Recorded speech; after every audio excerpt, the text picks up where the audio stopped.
Steve and Marie are both age 68, have $1.5 million saved, and want to leave a large legacy to their kids. But will their current legacy strategy earn them a red, yellow, or green light? You'll find out next. Welcome to Rise in Retirement, where it is our goal to optimize and simplify your financial situation. I'm Jet. And I'm Taco. We are financial advisors at W.A. Smith Financial Group, a firm trusted by thousands of families and individuals. We work with people all over the United States. Our mission, help you focus more on your life, worry less about your money. Sounds nice. Yeah, and we've got Steve and Marie as our hypothetical case example today. Yeah, 68-year-old couple, retired for a few years, accumulated $1.5 million. They're in great shape. Their number one goal was to leave a legacy for their 3 children. That's kind of what they've been doing this for. They have great pensions, Social Security, and they want the nest egg to go to their kids in the most efficient way. But we're questioning today whether they have the most efficient setup. Yeah. Every once in a while we run into a couple or a family who that legacy lever is high on their list.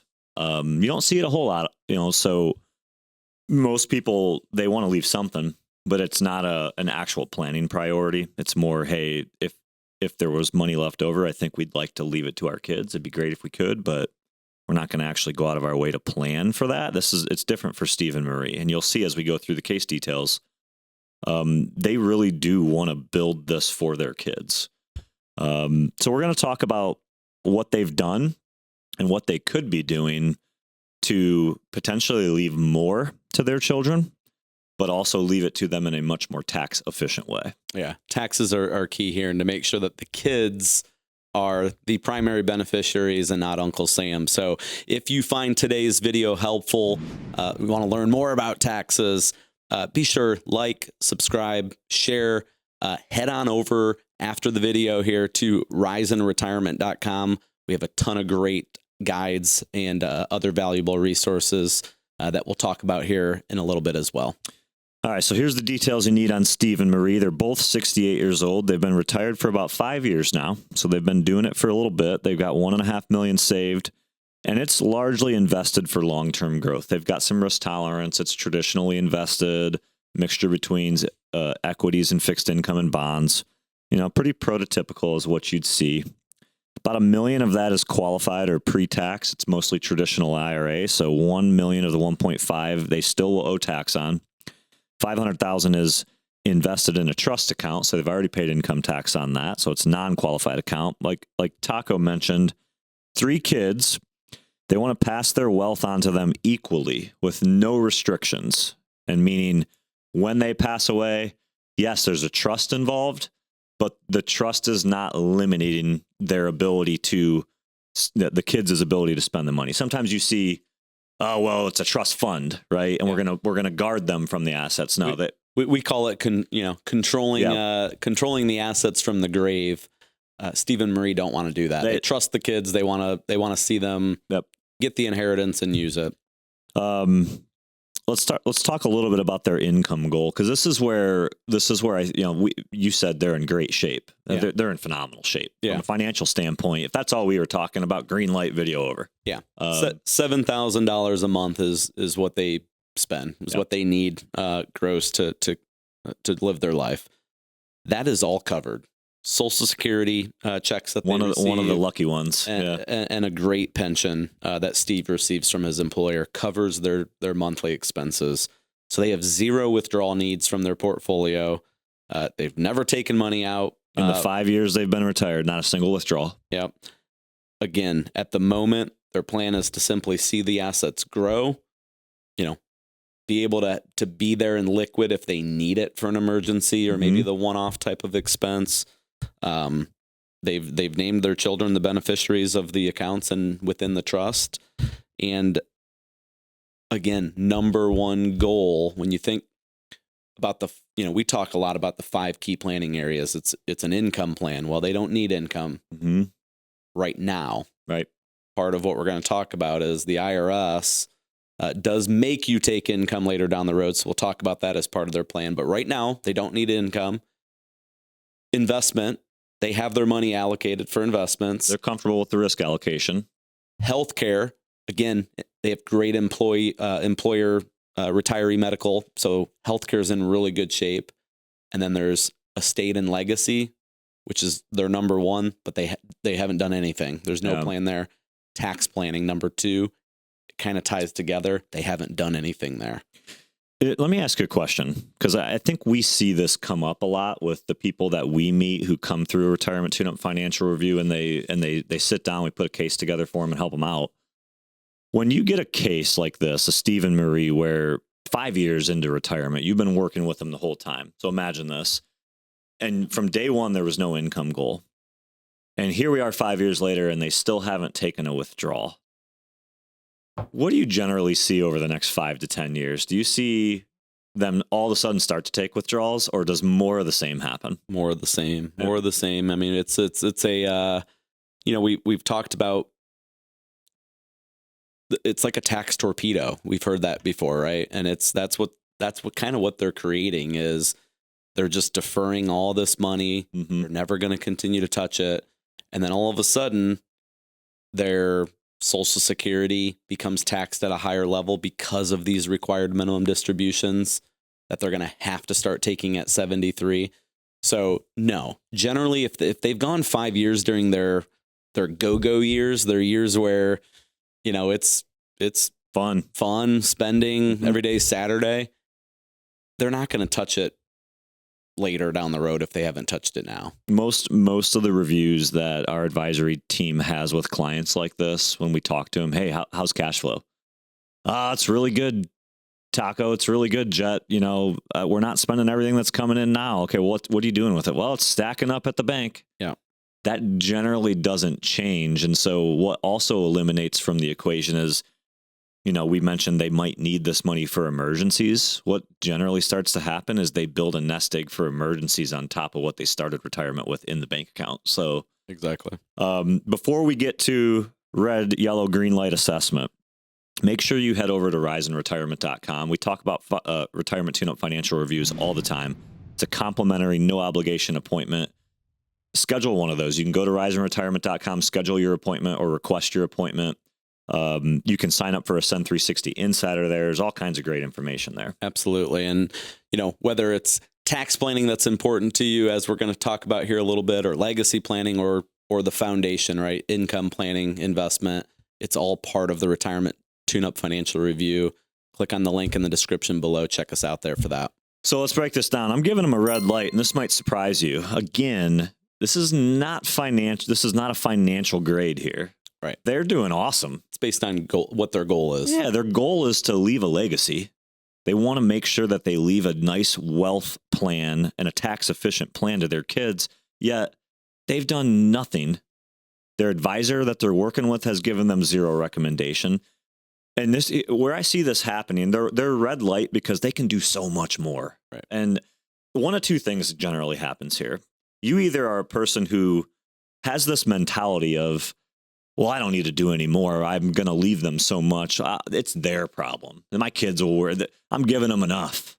And right. So you get lazy is the way I put it. And you don't leverage your own wealth to create a larger legacy for them. Absolutely. Or you ask the advisor and they just don't give you a whole lot back. They're not going that extra mile and saying, well, you could do this, this, this, and this. And we should look at that. Yeah.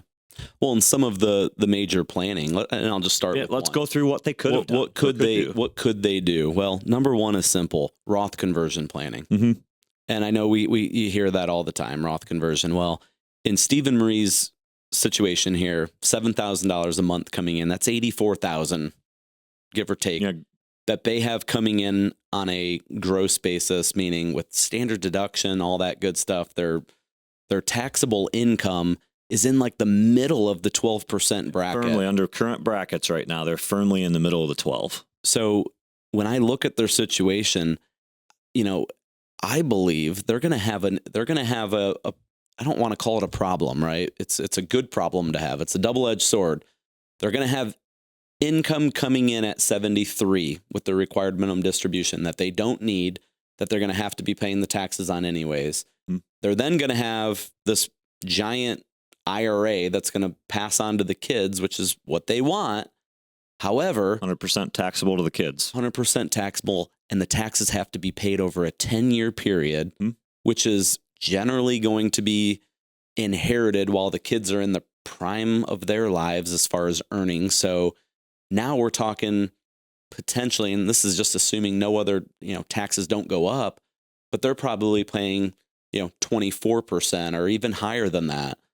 So Steve and Marie could, at a minimum, convert up to the high end of the 12% bracket. I would prefer to see Steve and Marie go up to the high end of the 22% bracket. Absolutely. With staying just under IRMA, which is a Medicare premium increase if you hit over certain thresholds. So that is just some really beginner level planning that we could start to do, that this advisor should be doing to, at a minimum, get some money over into a tax-free status. That way all the future growth is tax-free, and when it passes on to the kids, it's tax-free. Yeah, that's one thing that should absolutely be discussed and thought about. Another thing is the youth of wealth transfer and or life insurance strategy. So a lot of retirees, they just kind of discount the use of life insurance because most people don't like it. Life insurance is something that it's hard for you to anticipate paying for. But what I would tell Steve and Marie is, hey, death benefits are tax-free. Yeah. And you guys have wealth that you can use to pay for a life insurance. Imagine a second to die policy. Yeah.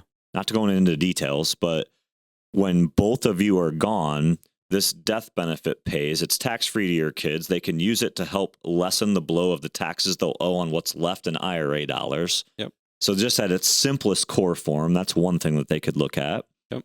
And then the other thing, and this is a trend we've been seeing a ton, what about gifting some of this money to your children while you're still alive? Yeah. Under all the same constraints that you just mentioned, they've got room in the 12% bracket to pull money out of an IRA, pay the taxes, and give it to their kids. Yep. Most people get stuck on the gift tax exclusion rules. Well, if you truly understand how that works, you can give millions of dollars to your children during your lifetime and they're not going to pay gift tax on it. Right. So you got this annual rule that people don't understand. We're not going to get into that today. I mean, we'll do another video on that, but I just look at this case and it's red light because they and or their advisor, and I'm not sure which one it is, and it could be both of them. Yeah.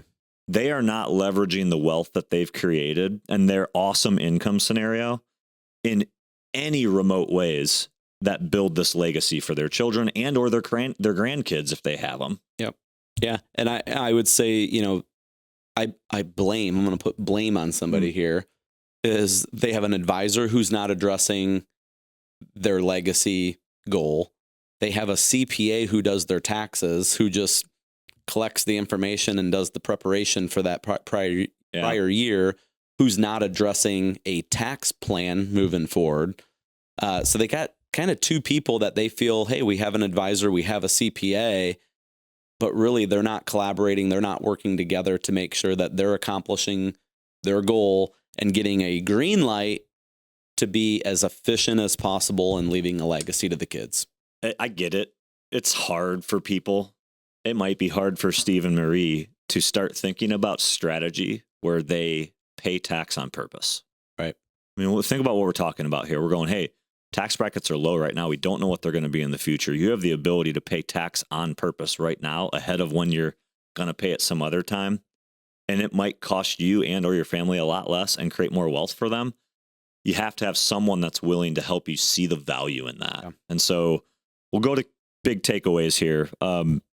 My key takeaway here is that who's the quarterback? Yeah. I'm a Browns fan. We would be really good, I think, if we had a quarterback who was decent. And maybe one day you'll be watching this video many years from now and that will have changed and I'll be a very happy person. But you got to have a quarterback. And in this case, it should be the financial planner. They should be rallying the troops. They should be talking to the CPA. They should be giving these advice pieces on how to lower, the tax that's paid to the legacy. Somebody has to step up and talk on behalf of the entire group of professionals that you're working with. Yeah.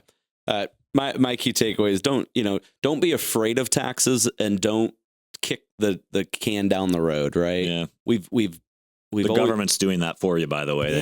Yeah, we've all been told that for so long, is just, defer, don't pay taxes, let it pay late, pay it later, and who cares about the kids? I'm dead.